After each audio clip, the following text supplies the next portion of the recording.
Welcome back my dear students. अभी मैं आपके सामने कुछ इंपॉर्टेंट इडियम्स एंड फ्रेजेस लेकर आया हूं जो कि आपके एग्जाम्स के लिए काफ़ी इंपॉर्टेंट हैं।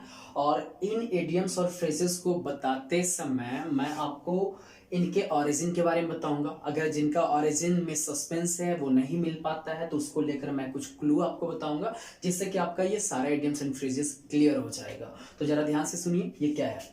सबसे पहला इडियम आपको यूज किया गया है a bad egg. A bad egg का मतलब आपको बताया गया someone who can't be trusted, यानी एक ऐसा व्यक्ति जिस पे विश्वास नहीं किया जा सकता। या अगला बताया गया अ डिसऑनेस्ट और इल बिहेव्ड पर्सन, यानी एक ऐसा व्यक्ति जो कि डिसऑनेस्ट है, बेईमान है ना, और वो अच्छा बिहेव नहीं करता, किसी के साथ भी उसने अच्छा बर्ताव नहीं किया है। इन दोनों के लिए इडियम यूज किया गया अ बैड एग।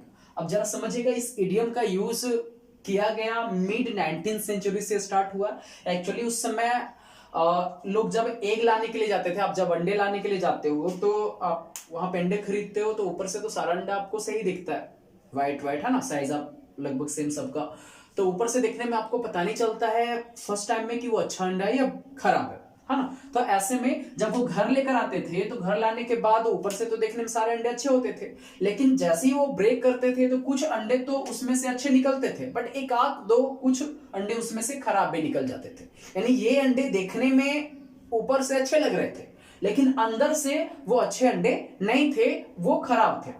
तो इसी से यहां पे एक इडियम आया है कि एक ऐसा व्यक्ति जो दिखने में स्टार्टिंग में जब आपके सामने आएगा तो बहुत ही अच्छे तरीके से आपके सामने बिहेव करेगा, लेकिन धीरे धीरे उसके सच्चाइयों के बारे में आपको पता चलेगा तो आपको समझ में आता है कि इस पे विश्वास नहीं करना चाहिए। तो ऐसे लोगों के लिए इडियम यूज किया जाने लगा अब बैड एग। ध्यान दीजिएगा, कोई भी इडियम एक समय में वो या तो सच में वैसा घटना घटा था या उसके पीछे कोई कहानी थी। वही सारे इडियम यानी मुहावरे जैसे जैसे समय आगे बढ़ते हैं वो सारी घटनाएं या जो भी चीजें वहां पे हुई हैं वो आम जनता के द्वारा भी यूज किया जाने लगता है, तो ऐसे में वो इडियम की तरह यूज होने लगता है। नेक्स्ट हमारा है अ गुड एग। इसी का अपोजिट में आया अ गुड एग।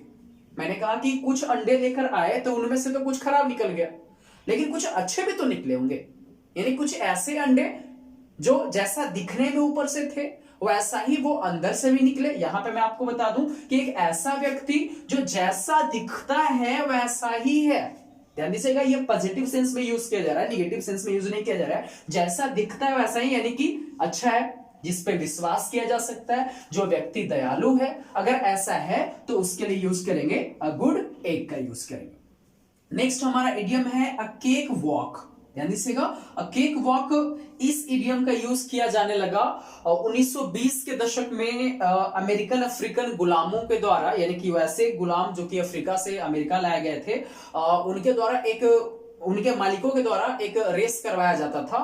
और इन गुलामों को क्या करना होता था उस रेस में, ये रेस काफी टफ दौड़ नहीं ऐसा कुछ होता था, बल्कि उस रेस में इस तरीके से दौड़ना होता था गुलामों को कि ऑडियंस ज्यादा ज्यादा हंसे। अब कोई जरूरी नहीं कि आप फास्ट दौड़ रहे हैं, नहीं नहीं बिल्कुल नहीं। आपको इस तरीके से दौड़ना है, आप कुछ अजीब तरीके से आप चल सकते हैं, उसमें आप कुछ भी अलग आप कर सकते हैं जिससे कि ज्यादा से ज्यादा ऑडियंस हंसे। ठीक है, तो ऐसे में ये काम जिनको आता था उनके लिए काफी इजी टास्क होता था, ये कोई टफ काम नहीं था। आप कुछ अलग तरीके से आप वहां पे चल सकते हो, चाहे वो आप कर सकते हो कि आप एक लेम मैन की तरह, एक लंगड़े व्यक्ति की तरह चल सकते हो, या कोई भी दूसरे तरीके से आप चल सकते हो। ज्यादा से ज्यादा लोगों को हंसना चाहिए। जो व्यक्ति अपने इस तरह के, जिसको हास्य दौड़ के नाम से जाना जाता है, तो इस तरह के दौड़ में जो व्यक्ति ज्यादा से ज्यादा ऑडियंस को हंसाता था, ध्यान दीजिएगा, उसको प्राइज के तौर पे एक केक दिया जाता था, एक केक दिया जाता था। इसीलिए उस दौड़ को, उस रेस को नाम ही दे दिया गया अ केक वॉक। ये कोई टफ नहीं होता था, बल्कि ये काफी इजी होता था। तो वहीं से ये आपका एक इडियम आया है, cake walk means an easy task. Okay, ये क्लियर हो गया। नेक्स्ट देखते हैं a dime dozen. A dime dozen means बताया गया कोई ऐसा चीज जो कि बहुत कॉमन है और जिसका कोई ज्यादा वैल्यू नहीं है। जैसे ध्यान दीजिएगा, मैं आपको बता दूं यहाँ पे डाइम है क्या, तो मैं आपको बता दूं कि डाइम जो है ये एक अमेरिकन करेंसी है जी। डाइम यहाँ पे एक अमेरिकन करेंसी है, ये एक अमेरिकन करेंसी है। और इसके बारे में मैं आपको बता दूं कि one dime is equal to 10 cent होता है, 10 सेंट होता है। और आप जानते हैं 10 सेंट को अगर डॉलर में बदलेंगे तो ये हो जाएगा 1/10 डॉलर हो जाएगा। Okay, 100 cent is equal to $1 होता है। तो आप देख सकते हो 18th सेंचुरी में क्या होने लगा कि अंडे का प्रोडक्शन बहुत ज्यादा उस समय हो रहा था, और उस समय एक डाइम में 1 दर्जन अंडा मिल जाता था। एक डाइम में 1 दर्जन अंडा मिल जाता था, कोई दिक्कत नहीं, लोग खरीद रहे थे, रेट इसका सही था। 19th सेंचुरी तक आते आते एक का प्रोडक्शन और ज्यादा बढ़ गया, यानी से एक का प्रोडक्शन और ज्यादा बढ़ गया। जानते हो आपकी किसी भी सामान का प्रोडक्शन बहुत ज्यादा बढ़ जाता है तो ऐसे में उसका रेट कम जाता है। उस समय तक एक डाइम करेंसी का कोई ज्यादा वैल्यू नहीं रह गया था, जैसे आज 1 रुपया 2 रुपया में ज्यादा कुछ आपको नहीं मिलता है ना, लेकिन पहले के जमाने में बहुत कुछ मिल जाता था। तो 19th सेंचुरी में 1 डाइम का वैल्यू कोई ज्यादा तो नहीं था, लेकिन उस जमाने में भी एक डाइम में 1 दर्जन अंडा मिल रहा था।